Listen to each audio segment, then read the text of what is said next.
Okay everyone, welcome back to Fox Tech, and today we're gonna dive into how you can remove Safari tabs on your iPhone. If you're finding Safari cluttered with numerous open tabs, I'm here to show you a few ways how you can clear them, which includes clearing them or closing them one by one, all at once, or even making it happen automatically. So I'll cover it all, let's get started. Okay, let's talk about closing individual tabs. If you want to close just one tab, open a Safari and tap on the button that looks like two overlapping squares. This will take you to the All Tabs view. Here you can easily swipe left on any tab to close it, or tap the X icon on each tab to close it manually.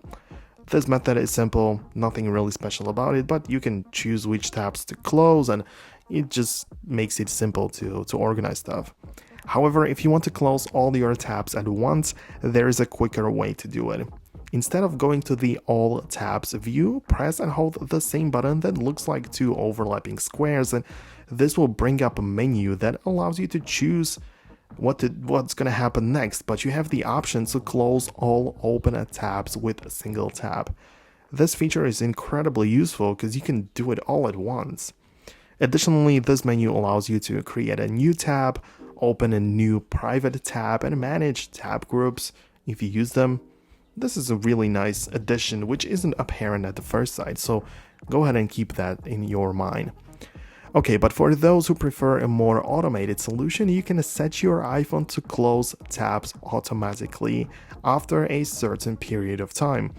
So you need to open the Settings app, scroll down and tap on a Safari. In the Safari settings, look for the Close Tabs section.